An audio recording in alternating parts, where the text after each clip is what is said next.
Buenas noches.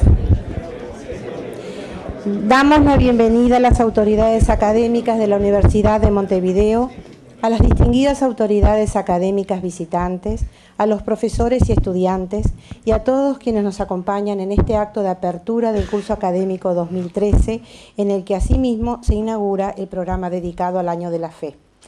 Preside este acto el señor rector, doctor Santiago Pérez del Castillo.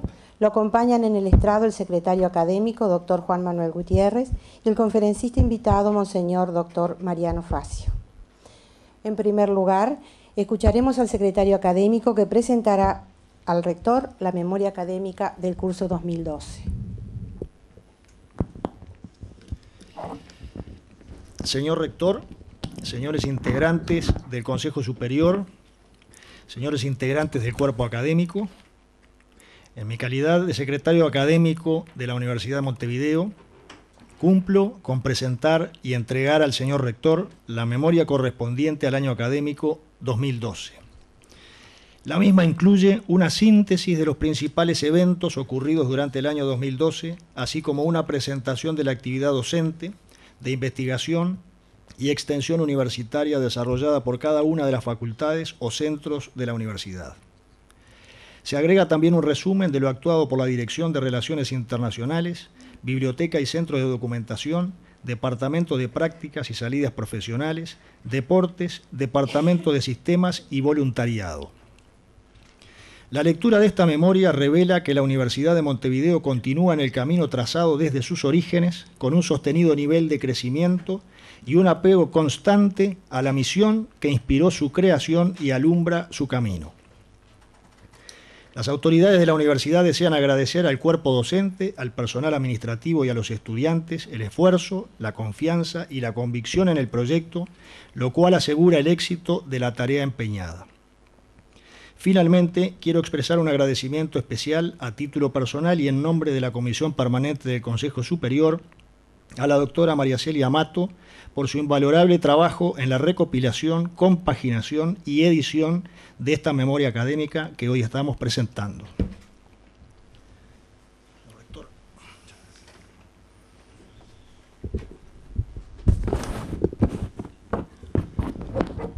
Es un honor para la Universidad de Montevideo recibir esta noche a Monseñor Dr. Mariano Facio de nuestra casa.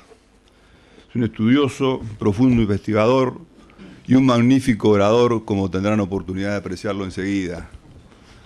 Podrán apreciar también del currículum, que será leído dentro de un momento antes de comenzar a hablar él, que es un argentino muy romano.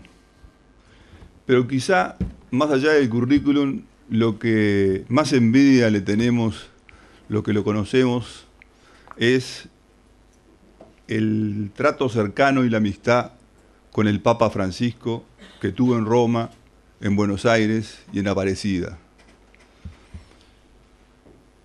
Esta sesión es simultáneamente el acto de apertura del año académico y la primera conferencia del programa que la Facultad de Humanidades ha propuesto para adherirnos como Universidad de Inspiración Católica al Año de la Fe. Esa fe que es fuente de conocimiento, que es un regalo de Dios para conducirnos en la vida y recrearnos en su presencia. Cuánto agradecimiento debemos por tenerla. Qué responsabilidad de cultivarla en nosotros y propagarla en el mundo. Qué convicción más clara de camino cierto. Qué fundamento de una alegría permanente y de una serenidad inquebrantable. Qué puerta de entrada a la esperanza y al amor. Esta noche, Monseñor Facio expondrá la conferencia magistral Fe y Razón, dos alas en la búsqueda de la verdad. Permítame antes algunas palabras sobre el futuro próximo de la Universidad de Montevideo para cumplir con la fase de acto de apertura del año académico. Algunas palabras sobre los grandes objetivos para este año. La memoria académica que me acaban de entregar el secretario académico es el pasado reciente. El libro de los 25 años que se editó hace unos meses es la trayectoria desde el comienzo hasta hoy. Y nos preguntamos por el mañana próximo, por este año. Y nos contestamos que vamos a seguir haciendo más de lo mismo, pero tratando de hacerlo mejor.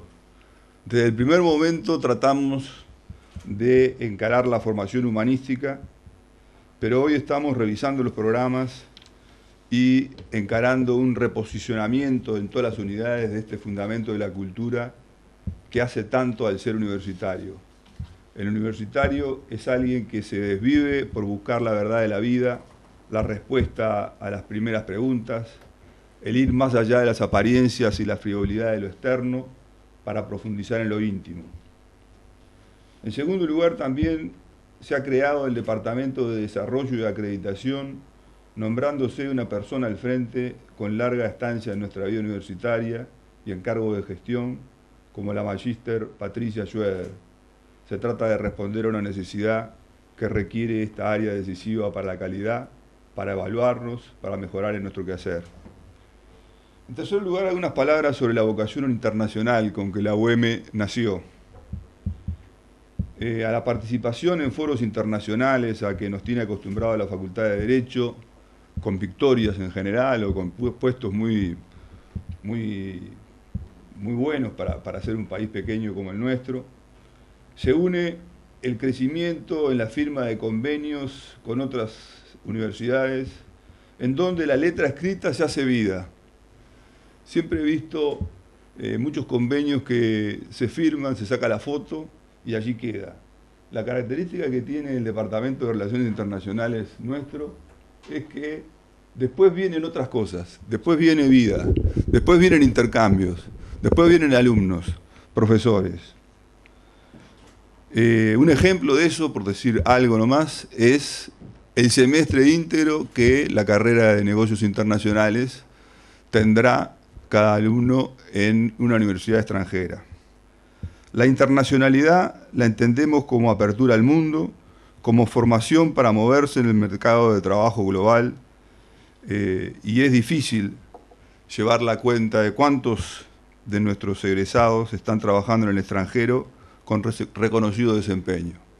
Hace un instante estábamos hablando de un alumno nuestro que está trabajando en China. Podríamos mencionar a algunos que están trabajando en el Golfo Pérsico, algunos ingenieros. Ejemplos hay de profesores contratados para dar cursos que han vuelto, por supuesto. Pero hay otros que, en fin, han encontrado sitios para seguir mejorando. Siempre tenemos la esperanza de volverlos a tener entre nosotros. La internacionalidad se manifiesta en los In-Company que IEN ha vendido en todo el mundo. Una escuela de negocios de un país pequeño como el Uruguay ha sabido dar cursos para multinacionales de primer nivel en Irlanda, en inglés. Bueno, eso son cosas que se conocen poco. El rector tiene oportunidad de decirlo una vez por año, ¿no es cierto?, de faltar a la humildad institucional, ¿no es cierto? Pero también el rector tiene posibilidad, porque tiene un sobrino político, que es el aludido, de mencionar que uno de nosotros se fue contratado por una multinacional a Arabia Saudita a colaborar en la instalación del programa SAP de informática de sistemas para una universidad que el King Abdullah está haciendo cerca de Israel. Inserción internacional es particularmente que los egresados se formen fuera, que se les abra la perspectiva a profesores y alumnos para que después de ese contacto con realidades diversas puedan retornar al país con mayores conocimientos y sin necesidad de emigrar.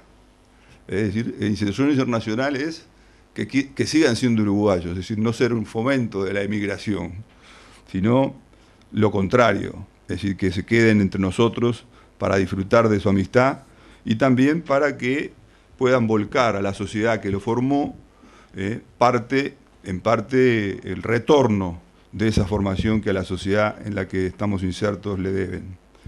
Bueno, seguimos apostando, en cuarto lugar o en quinto, a contribuir y alentar a que los profesores jóvenes terminen sus doctorados. La profesora Cecilia Soler avanza decididamente en Navarra para doctorarse en filosofía. El profesor Alejandro Cid acaba de recibir el doctorado en la Universidad de San Andrés. El profesor Sartor del IEM acaba de regresar de una estadía de 3 meses en Francia. El profesor José María Cabrera está comenzando en Holanda estudio de doctorado sobre evaluación de políticas sociales. Podría citar unos cuantos más, pero no lo voy a hacer. Gracias a Dios, inquietudes nos faltan. Es importante el sacrificio que esta gente realiza, de horas recortadas a la tarea profesional, a los seres queridos, pero es un esfuerzo que vale la pena. Constituyen la reserva y la renovación necesaria de nosotros. Es excelente el derrotero que viene trayendo el Centro de Estudios en Economía Aplicada, investigando sobre la educación, el desempeño del liceo jubilar, los fenómenos de bullying en liceos de la periferia son ejemplos, la pobreza, la lacra de la violencia y la falta de seguridad, los estudios de ecología de nuestra Facultad de Economía están en perfecta sintonía con el deseo de volvernos custodios de la naturaleza que nos recomienda recientemente la nueva cabeza de la Iglesia. La tarea universitaria va también más allá de los estudios y la producción de conocimiento.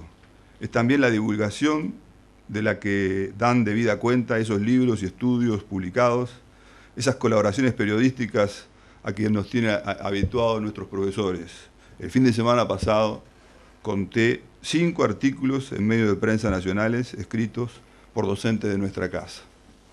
La universidad forma la inteligencia, pero también prepara para la vida laboral. Muchos empleadores nos dicen que los alumnos de la universidad destacan por sus ganas de trabajar, su buena educación, su alegría, su honradez y su criterio moral a la hora de afrontar los problemas. Son nuestra principal carta de presentación. Seguimos adelante con el plan de becas, utilizando los mecanismos de donaciones fiscales, decididos a que nadie que tenga ganas de estudiar deje de hacerlo en la UEM por falta de recursos si tiene una buena escolaridad previa. Tenemos que hacer un esfuerzo para que los alumnos tengan más capacidad de emprender, que sean más protagonistas de su propia formación. Las asesorías académicas son un instrumento excelente para ayudarlos en esto. Debemos procurar que se desarrollen los métodos más activos de enseñanza, que las clases dejen de ser simplemente lugares donde un profesor cuenta cosas a unos alumnos, para convertirse en lugares donde profesores y alumnos trabajan juntos. En varias unidades se nota clarísimo que esto ya no es realidad, que aprender es también disfrutable, que se aprende también de los compañeros, que se aprende no solo en libros de texto, que se ha de leer buena literatura, que se deben aprovechar los viajes al extranjero para entender el mundo en el que viven. Una persona así está en condiciones de adaptarse, de situar las cosas en su contexto, de avanzar. Una universidad es lo que quiere que sea la gente que trabaja en ella. La universidad necesita gente con corazón grande que sueñe cosas imposibles. Este año seguiremos adelante en esa tarea. Muchas gracias.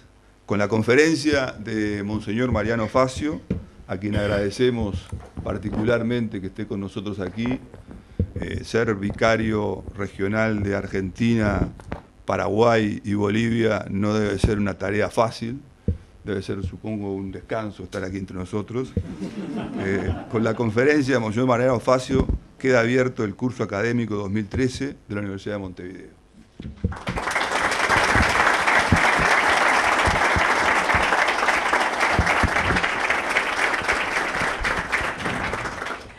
A continuación, Monseñor Mariano Facio pronunciará la lección inaugural del programa del Año de la Fe en nuestra universidad.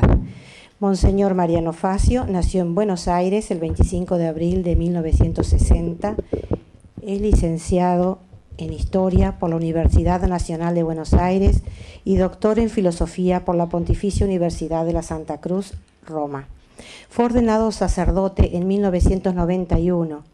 Entre los años 2002 y 2008 ejerció como rector de la Pontificia Universidad de la Santa Cruz y presidente de la Conferencia de Rectores de las Universidades Pontificias Romanas. Actualmente es el vicario regional del Opus Dei en Argentina, Paraguay y Bolivia. Ha escrito más de 20 libros de historia y filosofía que han sido traducidos a distintos idiomas. En ellos aborda la relación entre cristianismo y modernidad en el mundo occidental. Participó como perito de nombramiento pontificio en la Quinta Asamblea General de los Obispos Latinoamericanos en Aparecida, Brasil. Es miembro de número de la Junta de Historia Eclesiástica Argentina y profesor honorario de universidades de Argentina, Perú y Ecuador. Monseñor Facio, queda usted en uso de la palabra. Muchas gracias. Para mí es un descanso estar aquí en Uruguay. No sé si los que causan problemas son los argentinos, los paraguayos o los bolivianos. Agradezco a la Universidad de Montevideo, en la persona del señor rector, el que me hayan dado esta oportunidad. También quiero saludar en particular al señor rector emérito, Mariano Brito, porque ahora tenemos un papa emérito y un papa real, digamos. Pero bueno, el papa emérito también tiene mucha importancia. Y el Papa Francisco siempre ha insistido mucho, cuando era el cardenal Bergoglio, en la importancia de hacer memoria de nuestro pasado, memoria de las misericordias de Dios para la humanidad, para cada persona en particular, y también cada institución tiene una historia. Por lo tanto, me da muchísimo placer saludarle a Mariano, porque además es la segunda vez que estoy en la Universidad de Montevideo, la primera me invitó él. Cuando fue elegido el Papa Francisco, en un periódico de Colombia titularon "Argentino pero humilde". Yo espero, después de esta conferencia, que alguno diga, bueno, es argentino pero buena persona, humilde, simpático, ojalá. Entonces me toca hablar nada menos que de fe y razón. Voy a hacer una confesión. El título original era Fe y razón en Benedicto XVI. Lo habíamos arreglado hace unos cuantos meses con Fernando Aguerre. Después hubo muchas circunstancias que fueron cambiando. La renuncia de Benedicto XVI, la elección del Papa Francisco. Pero estará muy presente en la conferencia el magisterio de Benedicto XVI, que me parece que lo ha centrado en estos 8 años espectaculares, sobre precisamente la relación fe y razón, continuando el magisterio de Juan Pablo II y una larga tradición en la Iglesia. Estamos en un momento cultural que podríamos denominarlo de crisis de la verdad. Hoy en día, si una persona afirma que posee la verdad en cualquier ámbito, será tildada de fundamentalista, se la considerará un enemigo del diálogo democrático, porque en el fondo se piensa que una persona que considera poseer la verdad la querrá imponer con violencia frente a los demás. Por eso, una de las características más sobresalientes del momento cultural es lo que llamó Benedicto XVI la dictadura del relativismo. Aquí yo tengo una frase pronunciada por el Papa Francisco en el discurso dedicado o dirigido al cuerpo diplomático acreditado ante la Santa Sede. Veo también un ex embajador ante la Santa Sede, gran amigo, que después espero saludarlo, donde hablaba de la pobreza. Sabemos que una de las líneas de fuerza de este pontificado será la opción preferencial por los pobres, y en ese discurso habla de una pobreza material y a su vez de una pobreza espiritual. Y en concreto dice que hay una pobreza espiritual que afecta gravemente también a los países considerados más ricos. Es lo que mi predecesor, el querido y venerado Papa Benedicto XVI, llama la dictadura del relativismo, que deja a cada uno como medida de sí mismo y pone en peligro la convivencia entre los hombres. Vemos acá una unión entre el actual pontificado y el anterior. También el Papa Francisco ha insistido mucho en uno de los conceptos claves para entender además todo el pensamiento y la actividad pastoral del cardenal Bergoglio en Buenos Aires, que es el término periferia. ¿Cuántas veces habló de la periferia? Pero dice, bueno, las periferias existenciales, y también se refiere a la periferia del pensamiento. La periferia del pensamiento son tantas personas que están buscando la verdad pero no la encuentran en un ambiente en donde lo que vale es la propia verdad, la verdad de cada uno, pero guay a aquel que, supongo que es una expresión también uruguaya, guay, ¿no? Guay a aquel que afirme que hay una verdad objetiva. En el discurso de inauguración del cónclave, no este sino el anterior, el cardenal Ratzinger, que era el decano del colegio cardenalicio, un poco trató de describir el mundo que se encontraría el sucesor de Juan Pablo II, que fue él. Fueron palabras autoproféticas. Y ahí utilizó esta famosa expresión, luego acuñada, dictadura del relativismo. ¿Por qué dictadura? Porque uno puede pensar que el relativismo es algo, al contrario, que facilita la libertad, la expresión de lo que cada uno piensa, siente, etc. Le llama dictadura porque precisamente quienes sostienen verdades importantes en defensa de la dignidad de la persona humana, que puedan servir de base para una organización social adecuada a esa dignidad, son calificados de fundamentalistas. Entonces, si una persona dice, bueno, el matrimonio puede ser de uno con una, uno con uno, uno con una, uno con muchas, una con muchos, y todas las posibilidades que uno se pueda imaginar, no hay ningún problema. Si alguien dice, no, el matrimonio es solo de uno con una, lo demás son otro tipo de uniones, pero no es matrimonio, bueno, ese es un fundamentalista. Y uno está quedando fuera del diálogo democrático, es discriminado. Por eso, de ahí la palabra dictadura del relativismo. Vamos a hablar de fe y razón, como los dos caminos para buscar la verdad.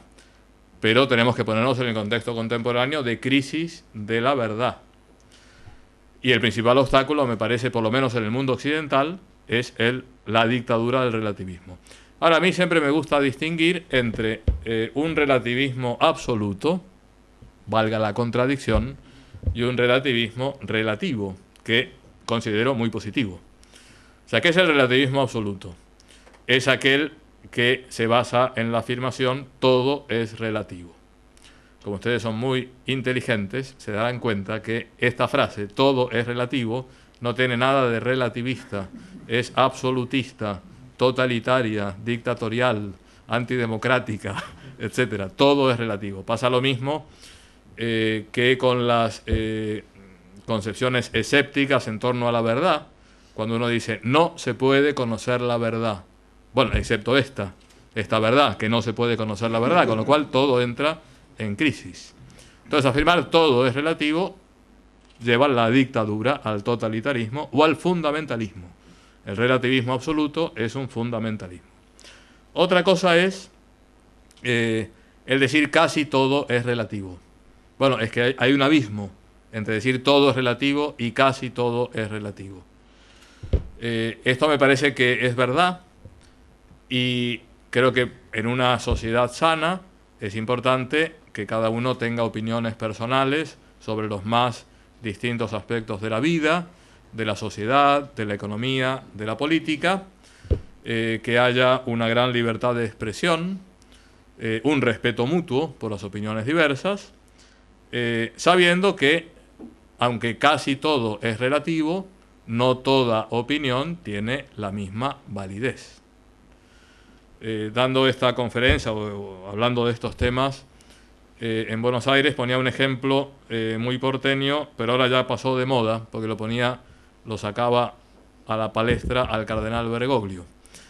Ahora ha habido hace una de las enésimas polémicas de la vida argentina, es el subte de Buenos Aires, que era de la Nación y ahora lo pasó a la Municipalidad de Buenos Aires. Entonces,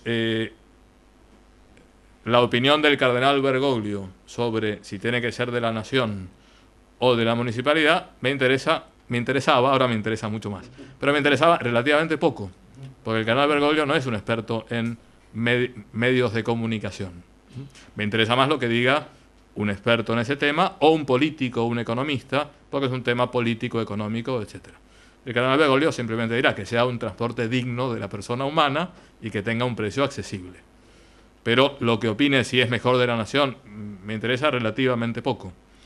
La opinión en ese campo, bueno, no tiene tanto valor como la que podía expresar el cardenal Bergoglio sobre un tema propio de la Iglesia, espiritual, etc. Eso me parece que es importante. Casi todo es relativo, no toda opinión tiene el mismo valor. La opinión de un experto es mucho más sólida y válida que la de un aficionado. Volviendo a ejemplos argentinos, perdonen, podría poner uruguayos. Ahora venía de fuera de la ciudad y vi a muchísima gente que iba al Estadio Centenario, al equipo de mis amores de Montevideo, que es nacional porque yo soy de River. ¿Qué le vamos a hacer? Lo que opine Maradona sobre la posible guerra de Corea me importa un pepino.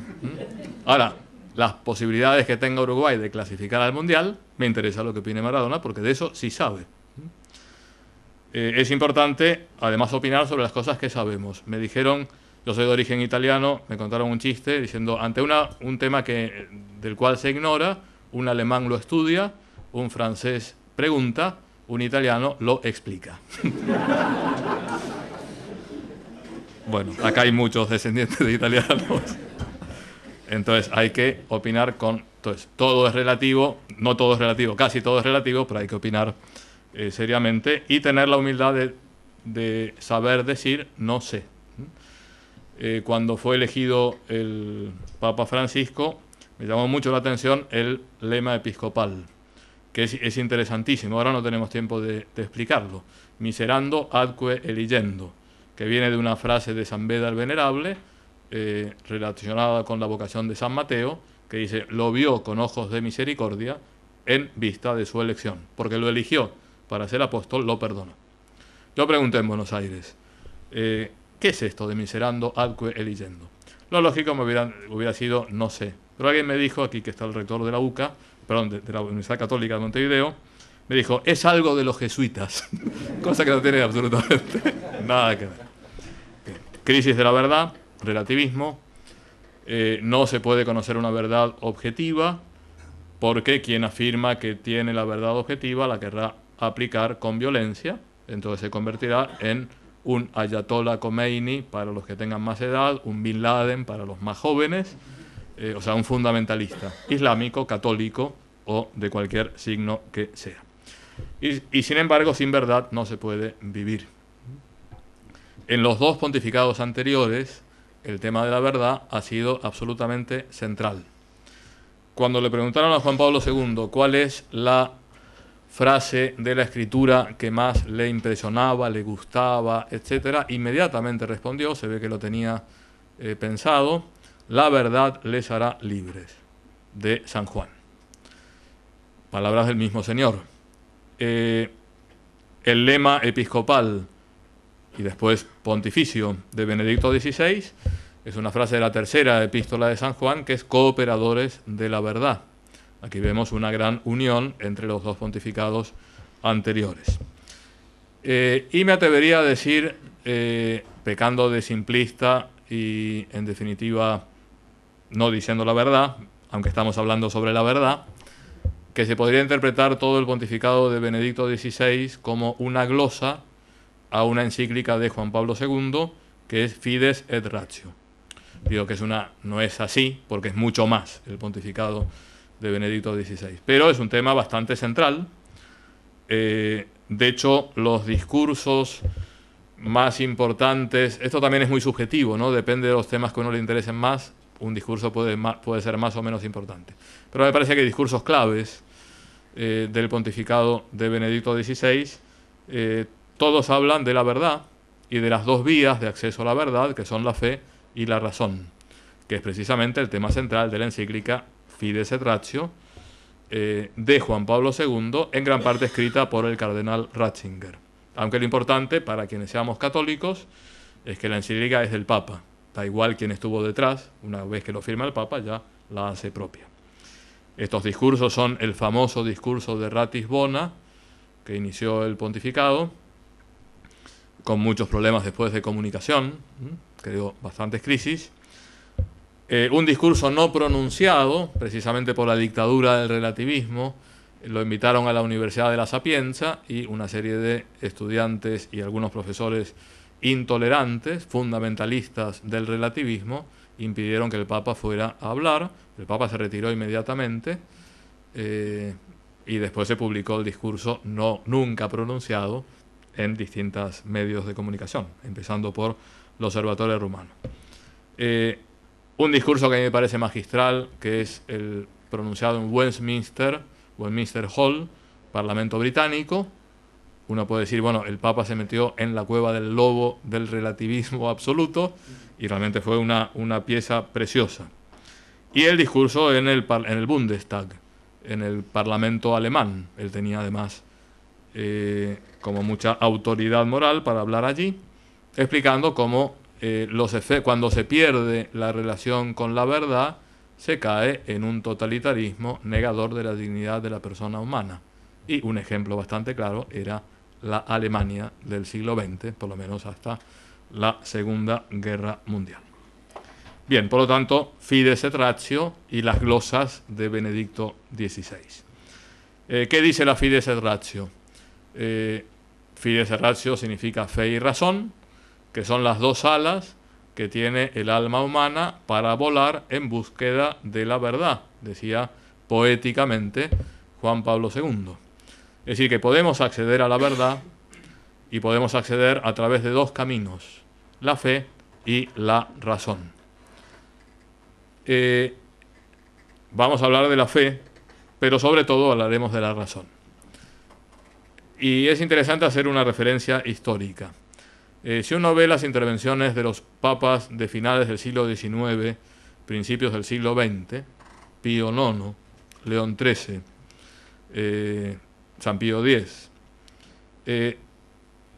hablando de este tema, que era un tema muy actual, también el Concilio Vaticano I habló claramente sobre la relación fe y razón. En general, se trató de defender a la fe de los ataques de la razón, diciendo, bueno, la fe también es una vía de conocimiento, la fe también puede fundamentar una ciencia, la teología no es superstición, no es un mito, etc. Se defendía frente a los ataques de una razón absoluta, de un racionalismo, positivismo, cientificismo, etc. Todos nuestros países en América Latina, en los últimos decenios del siglo XIX, principios del siglo XX, oficialmente éramos países positivistas, cientificistas, racionalistas, etc. Para mí hay, además que bueno, en Uruguay se ha vivido con muchísima intensidad, para mí hay una ciudad prototípica del espíritu positivista, que es La Plata, capital de la provincia de Buenos Aires, hoy azotada por una inundación tremenda que produjo decenas de muertos. Bueno, todo es racionalista, todo está perfectamente pensado. Es verdad que dejaron un predio muy importante para la catedral, que es una maravilla, pero se ocuparon de poner en la plaza que está delante unas figuras con arcos tirando directamente a la cruz. Bien, entonces el acento era la defensa de la fe. La defensa de la fe. Hoy, sin embargo, me parece que el acento se da en la defensa de la razón. Y tanto Juan Pablo II como Benedicto XVI dicen a los intelectuales, cualquier tipo de intelectual, no solo a los filósofos, muchachos, piensen, utilicen la razón, que se puede llegar a conocer la verdad. Se puede alcanzar una verdad que pueda iluminar la existencia humana. No solo verdades chiquitas, verdades circunstanciales, coyunturales, que también son necesarias, sino una verdad fundamental o varias verdades fundamentales, sin dejar de lado la fe, por supuesto. Yo era el rector de la universidad cuando salió la encíclica, bueno, estaba trabajando en la universidad. Es interesante, cada uno lee las cosas como le conviene. La Facultad de Teología decía, esta encíclica es para los filósofos, para que se abran a la fe. Por fin, el Papa dijo, claro, la razón sin la fe, y los filósofos estaban encantados, y decía, por fin le dan un palo a los teólogos que no se basan en la razón, no se abren al razonamiento. Bueno, era para los teólogos y los filósofos y para toda persona de buena voluntad conocer la verdad, porque la verdad nos hace libres. Entonces, las dos vías de acceso. Una primera vía de acceso es la fe, que es un don de Dios. Uno puede buscar la fe, uno puede pedir la fe. Me imagino que en esta aula hay todo tipo de personas respecto a la fe católica. Habrá católicos practicantes, católicos menos practicantes, agnósticos, gente que no tiene fe. Todos podemos pedir la fe. Pedir la fe. Estaba leyendo ahora un libro fantástico, se llama Mente Abierta, Corazón Creyente, que son 4 cursos de retiro o ejercicios espirituales predicados por el cardenal Bergoglio. Ahora los libros del cardenal Bergoglio no se encuentran en ningún lado.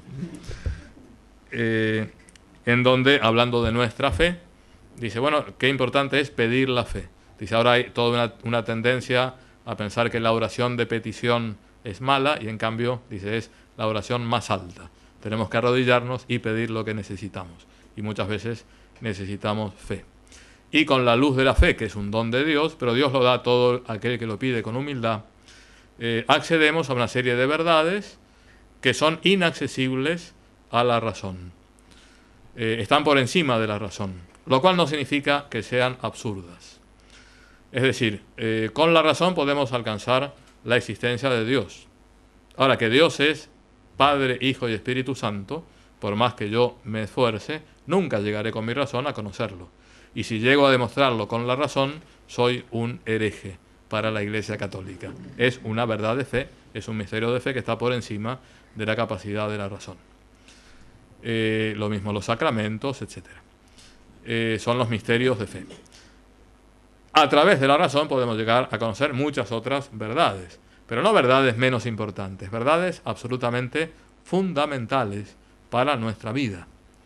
La dignidad de la persona humana es algo que podemos alcanzar con la razón. La fe me iluminará, la fe me dará mucho más elementos para estar convencido de que cada hombre, cada mujer es digno. Basta pensar, yo tengo fe en que Jesucristo murió en la cruz por cada uno de nosotros, hasta por la persona más vil y criminal, ¿cuánto vale una persona humana? Pero si no somos cristianos, si nunca hemos oído hablar del sacrificio de Cristo en la cruz, si salimos ahora de este edificio y pisamos una hormiga, a no ser que seamos de una secta hinduista especial, ninguno de nosotros tendrá cargo de conciencia. En cambio, no si pisamos a una persona y la aniquilamos, simplemente si le pisamos el dedo gordo del pie a cualquiera de nosotros, sentimos un dolor porque es mucho más importante el dedo gordo de una persona humana que toda una hormiga. Es algo que lo intuimos, que no hace falta ninguna demostración científica. Bien, y así muchas otras verdades, ahora las veremos rápidamente. Ahora, esas verdades fundamentales de la existencia humana, que podemos alcanzar a través de la razón natural, además, están contenidas en la revelación cristiana. El tema de la defensa de la vida, que la vida hay que defenderla desde el momento de la concepción, es algo que yo puedo alcanzar con la razón, es un problema de tipo moral, de tipo científico. Allí hay una persona humana, esto lo demuestra la neonatología, etcétera, etcétera, ¿no? Pero además, el dato revelado me dice que hay que defender la vida, que el aborto es un gran pecado, etcétera, ¿no? Entonces, la persona de fe tendrá más luz, más argumentos, pero una persona sin fe puede llegar perfectamente a estas verdades que son verdaderamente importantes, fundamentales. Precisamente este es el gran tema de los discursos que he mencionado: Ratisbona, Sapienza, Westminster y el Bundestag de Berlín. El discurso de Ratisbona pasó a la historia por el caos que se produjo en los medios de comunicación. Yo no sé qué pasó detrás del discurso. Me consta que en otros discursos de Benedicto XVI, yo en Roma vivía con quien fue vocero de Juan Pablo II desde el año 84 hasta el primer año de pontificado de Benedicto XVI, el doctor Joaquín Navarro Valls. Y un día me contó que le pasó el discurso que iba a pronunciar en Auschwitz, campo de concentración en Polonia, el Papa alemán que iba a Polonia, discurso importante, se lo pasó a Navarro Valls, y Navarro Valls lo leyó y dijo: es un discurso fantástico, me encanta, falta una palabra, holocausto, Shoah. Aunque usted habla de todo esto, y es el tema central, si no dice la palabra, va a pasar por un negacionista. Con lo cual, yo le sugiero que ponga la palabra. puso la palabra y pasó a la historia ese discurso como un discurso buenísimo. Entonces yo no sé si alguien leyó antes el discurso. Entonces el problema fue el ejemplo que puso de un sabio bizantino, un emperador bizantino que hablaba con un sabio musulmán y que en definitiva le dice: ustedes son unos fundamentalistas porque la razón no entra en la concepción que ustedes tienen de Dios y aplican a Dios con la violencia. Claro, en el contexto internacional en el que vivimos, quizá el ejemplo no era el más adecuado. No es ninguna crítica a Benedicto XVI, porque fue el mismo Benedicto quien escribió en este libro Luz del Mundo, la entrevista que le hicieron, diciendo, bueno, cometí un error de comunicación. Por otro lado, yo creo que cada pontificado tiene sus puntos de fuerza. Me parece que el pontificado de Benedicto XVI pasa a la historia por su magisterio y ocupará un puesto muy importante. Y como intelectual, no encuentro a ningún papa en siglos que llegue a su altura.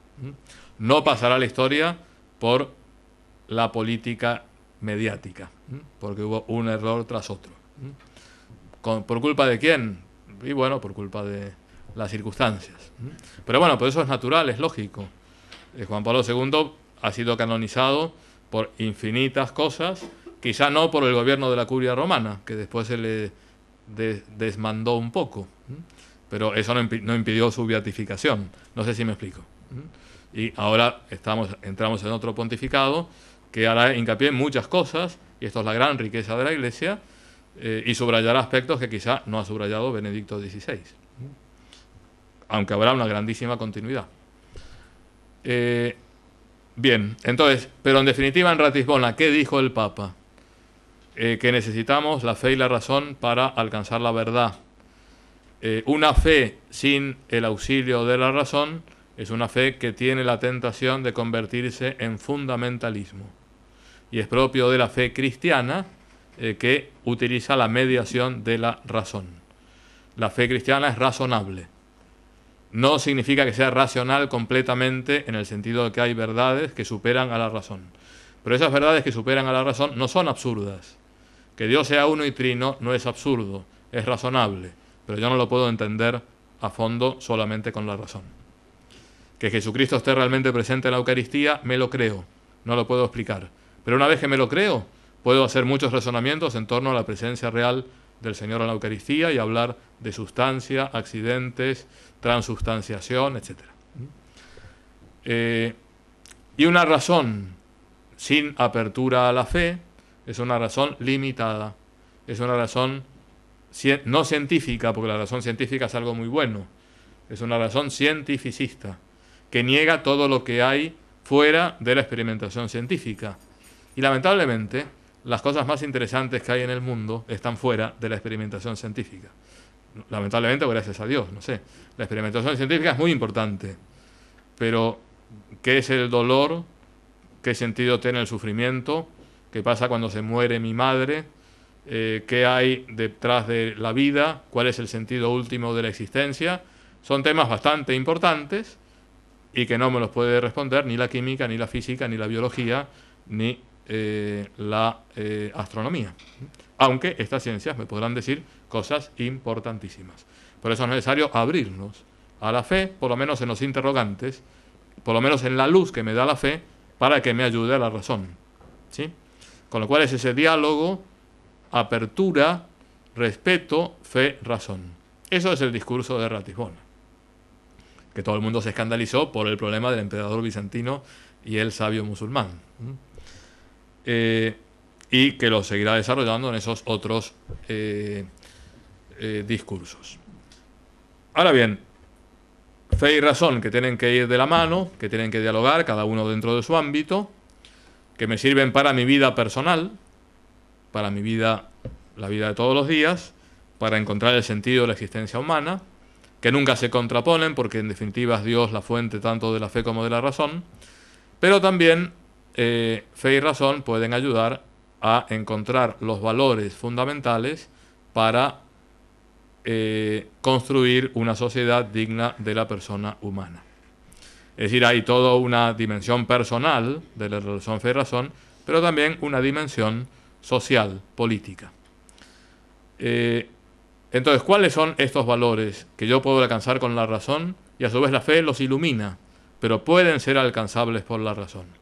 Es lo que Benedicto XVI llama principios no negociables. Que hay que entender la frase, porque la frase a veces puede ser mal interpretada. No negociable no significa que lo vamos a defender fundamentalistamente. Los negociables, en primer lugar, son pocos, son 4. Si son 4, significa que todo lo demás es negociable.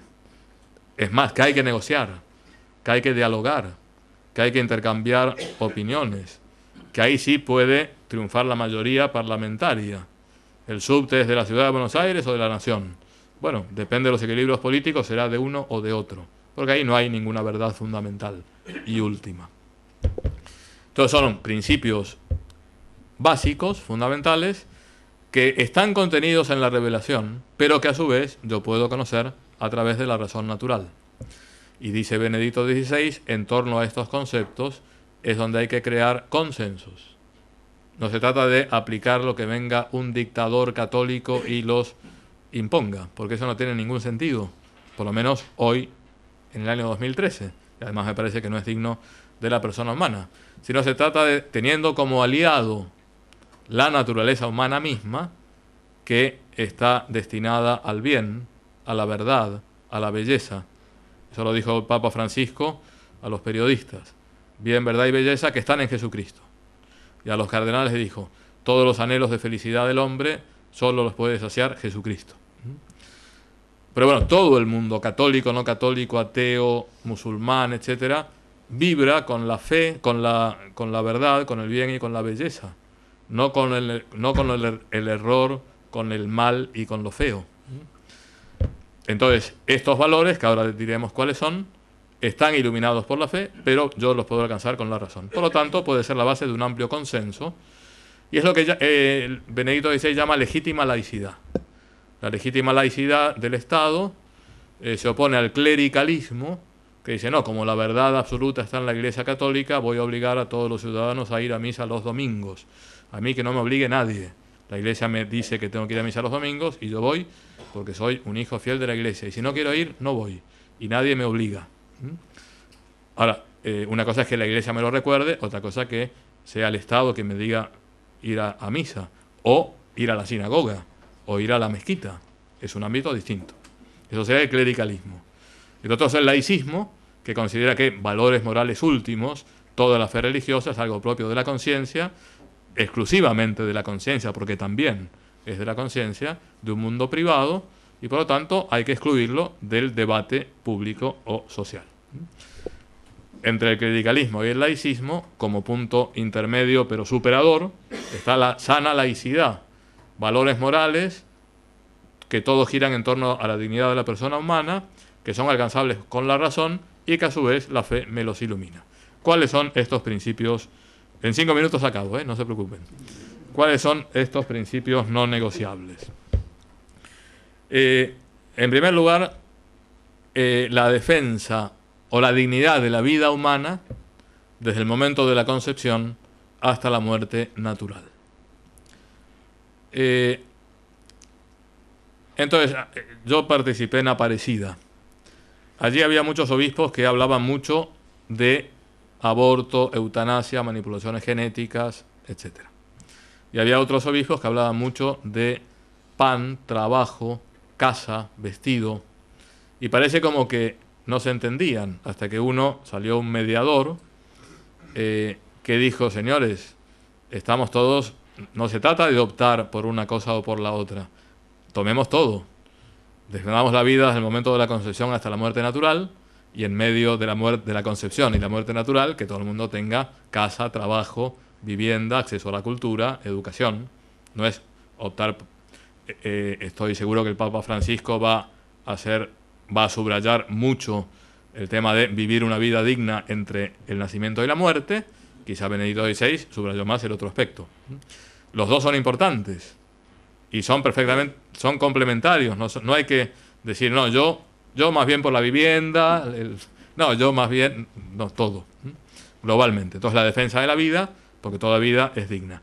Esto no es porque me lo diga el arzobispo de Montevideo, es algo que yo puedo entender y un médico me lo puede demostrar científicamente, y la intuición moral de toda persona y la ley natural me dicen que no hay que matar, y mucho menos hay que matar a la persona más débil, que no se puede defender.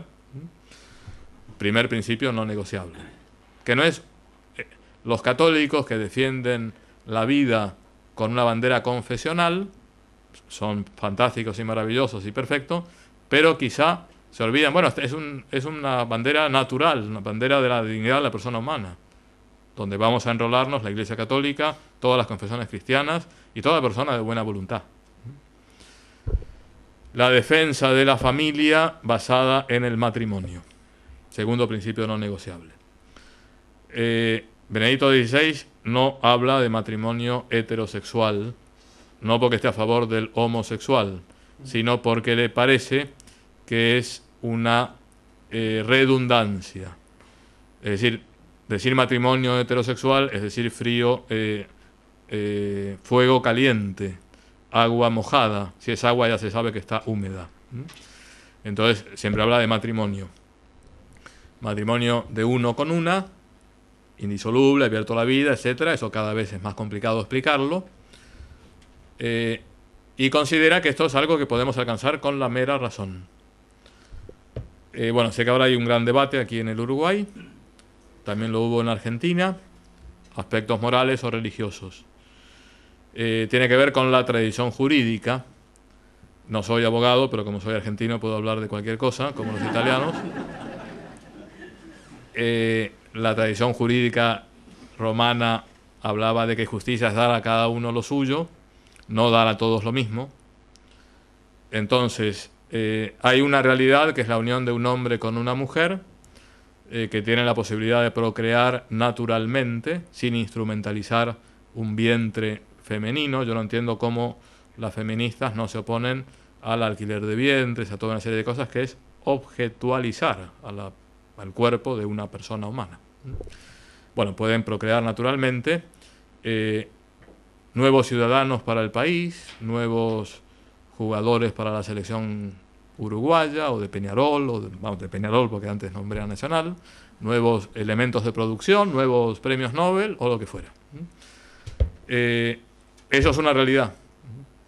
En un ámbito donde se pueden complementar lo masculino y lo femenino con la riqueza que da a la persona humana. Eso es una realidad.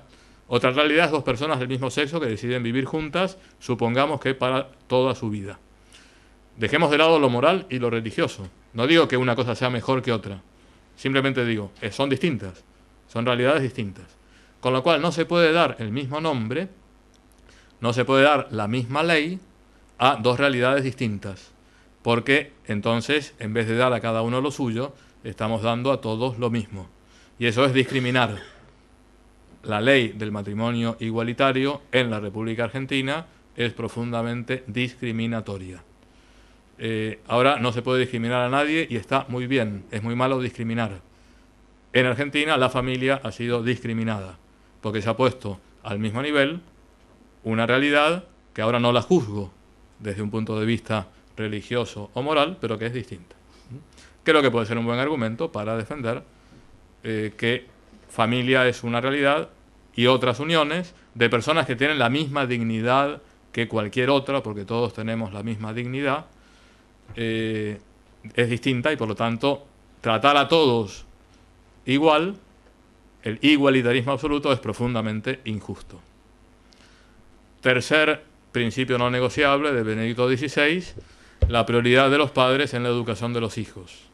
Prioridad que está por encima del Estado y por encima de la Iglesia. Son los padres los principales educadores de los hijos. Algo que hoy se está perdiendo. No hablo de la situación uruguaya, que no conozco en detalle, pero por ejemplo en Alemania, un grupo de padres en un land, en una región concreta, protestaron porque querían sacar a sus hijos de la educación sexual, porque no estaban de acuerdo con los principios que allí se enseñaban, y el land o el tribunal sentenció en contra de los padres, defendiendo la prioridad de las políticas oficiales. Bueno, pero es algo propio de no de la Iglesia Católica, de la persona humana, que son los padres quienes dan la vida a los hijos y quienes tienen el derecho y el deber de educarlos en los principios que consideran mejores. Después la Iglesia y el Estado subsidiariamente ayudarán a los padres en la educación. Y el cuarto punto no negociable es la libertad religiosa. Elemento clave del Concilio Vaticano II, importantísimo, que fue la causa del último cisma de la Iglesia Católica. La gente dice, no, fue la misa en latín. La misa en latín no tiene nada que ver, porque uno puede celebrar la misa en latín o en etíope o en cualquier idioma. El problema más serio es la libertad religiosa, que los lefebristas no han aceptado, porque consideraban que se había roto la tradición. Lo que ha habido fue un enriquecimiento. Hasta el Concilio Vaticano II se subrayó que la verdad tiene más derechos que el error, pero la verdad desde un punto de vista objetivo, y el Concilio Vaticano II, como no podía ser de otra manera, dijo la verdad completa se conserva en la Iglesia Católica, Apostólica y Romana, y eso lo dijo Pío IX y lo dijo Pío V y San Pedro, pero desde el punto de vista objetivo. El Concilio Vaticano II, afirmando esto que acabo de decir, añade el punto de vista subjetivo. Subjetivo no es subjetivista. Cada religión, da igual cualquier religión, toda religión, todos los caminos llevan a Roma. No, no todos los caminos llevan a Roma. Dice, ahora yo tengo obligación de buscar la verdad. Es una obligación moral. Pero esta búsqueda la tengo que hacer libremente. Que se respete mi dignidad de persona. Y por lo tanto, la libertad religiosa significa defender la libertad subjetiva que yo tengo en esa búsqueda de la verdad, que a lo mejor la encuentro en la verdad objetiva sostenida por la Iglesia Católica. Pero en ese camino nadie me puede obligar, nadie me puede imponer esa verdad, que es la verdad completa para quien tenga fe. No sé si me explico. Entonces es aportar cómo accedo yo a esa verdad objetiva tan rica. Bueno, accedo personalmente, subjetivamente. Defender la subjetividad. La subjetividad es algo muy bueno. El subjetivismo es algo muy malo. El subjetivismo es el relativismo, muchas veces el relativismo absoluto. Pero yo accedo a la verdad objetiva desde mi propia subjetividad, desde mi historia, desde mi cultura, desde mi carácter, etc. Entonces, en esa búsqueda tengo que ser respetado. ¿Sí? Y eso no solo en el interior de mi conciencia, sino también puedo buscar la verdad y una vez encontrada la verdad objetiva u otra verdad, que no es la verdad completa, pero por distintas circunstancias que ya no llegué a la verdad completa, puedo vivirla en el interior de mi conciencia, en mi familia, en el templo y en la calle. Porque la dimensión religiosa de la persona humana es una dimensión muy importante. Tan importante, por lo menos, como otras dimensiones. Y si en la ciudad de Montevideo hay un estadio centenario porque hay una dimensión deportiva de la persona humana y por lo tanto es lógico que haya estadios, y hay una dimensión artística y por eso está el Teatro Solís, bueno, la religión tiene que manifestarse también públicamente. La religión católica y cualquier religión que esté acorde con la dignidad de la persona humana. Si hay una religión que me dice hay que matar a todos los de una raza, eso no es una religión, es una secta satánica o de delincuentes, que hay que ponerla fuera de la ley. Y entonces puede haber manifestaciones públicas de la religión, no solo en los templos, sino en la calle. Y eso no atenta contra nada, más bien hace que el Estado reconozca esta dimensión fundamental de la persona humana. Entonces, por lo tanto, es lógico que en países de tradición católica, de origen católico, de fundación católica, haya iglesias católicas y también haya sinagogas, mezquitas, templos de otras confesiones, y está muy bien, porque eso es propio también de la concepción cristiana de la dignidad de la persona humana. Lo que no es lógico es que en Arabia Saudita no pueda haber un templo católico, ni una sinagoga, ni nada. ¿Por qué? Porque en algunos países musulmanes no se respeta la libertad religiosa. Me atrevería a decir que en casi todos, aunque aquí hay distinciones. Arabia Saudita es el caso más tremendo. No se trata tampoco de vivir la reciprocidad, como ustedes no me dejan poner una iglesia católica, yo acá cierro las mezquitas, no. Porque entonces es como la violencia, la subversión, mata, yo Estado también mato. No, pará, vamos a ver. Y los medios no son indiferentes. Entonces, libertad religiosa. El Papa tiene en su cabeza, me parece, el laicismo de muchos países del mundo occidental y el fundamentalismo islámico. El laicismo es, o sea, un Estado laicista es un Estado confesional. Hay Estados confesionales católicos. Alguno habrá, creo que es Costa Rica el último. Pero hay Estados confesionales laicistas. O sea, que no es neutralidad, es tomar una postura. Lo que promueve el Papa es la sana laicidad. Entonces, laicismo o fundamentalismo islámico. Ahora sí, acabo. Yo les recomiendo la lectura de una audiencia general del Papa Benedicto XVI, en concreto la del 14 de noviembre del 2012, que habla de fe y razón, pero sobre todo dice, bueno, en un mundo relativista como el nuestro, ahora es muy difícil hablar de Dios. No olvidemos que Dios es la verdad. Por lo menos para los cristianos, Dios se identifica con la verdad suma. Y allí Benedicto XVI propone 3 caminos para llegar a Dios y que pueden entrar en sintonía con la mentalidad relativista contemporánea. Lo dice con 3 palabras: mundo, hombre, fe.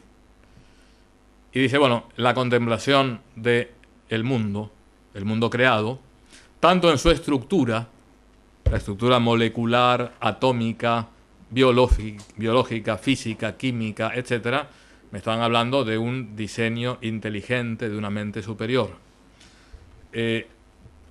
Pensar que el mundo proviene de una evolución casual, etc., para eso hay que tener una fe, pero enorme. Es impresionante la fe que hay que tener para creer en eso. Es mucho más fácil creer que hay un Dios creador.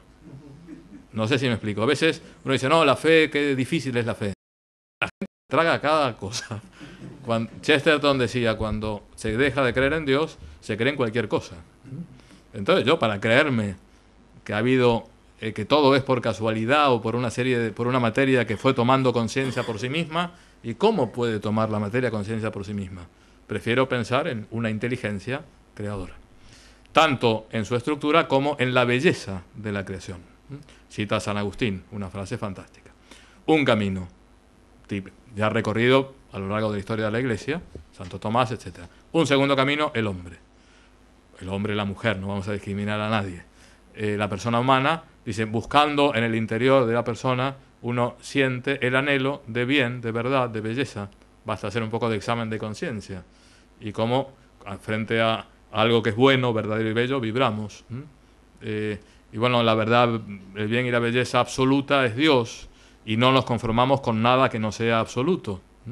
Todo siempre nos parece poco. Pensamos que algo va a saciarnos completamente y luego nos damos cuenta que no nos sacia. Hay como unos elementos en la naturaleza humana que nos están hablando de esa sed de Dios. Es el camino antropológico, el de San Agustín. Nos hiciste, Señor, para ti, y nuestro corazón está inquieto hasta que descanse en ti. Esto es un argumento interesantísimo. Trata de portarte como una persona que cree en Dios y próbalo y vas a ver que la cosa puede funcionar. La última prueba dice la fe. ¿Qué es la fe? Dice la fe en personas que han sido coherentes, la fe del testimonio de cristianos auténticos, en palabras más simples, la fe de los santos. A mí me pueden explicar con un tomo así de gordo el perdón y dar muchas explicaciones, pero yo veo a Juan Pablo II que va a donde está Ali Agha en la cárcel de Regina Coeli y no hace falta leerme el tomo, ya está, eso es el perdón. Entonces, vida coherente de cristianos coherentes que buscan la santidad, es, creo, la gran demostración para acceder a Dios. Muchas gracias.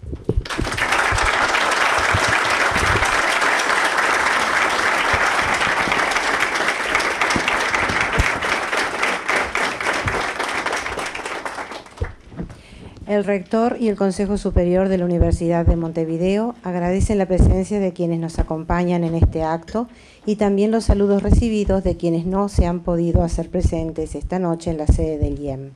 Los invitamos a seguir participando del programa académico del Año de la Fe, cuya información tienen a su disposición en los folletos que han hallado en los asientos.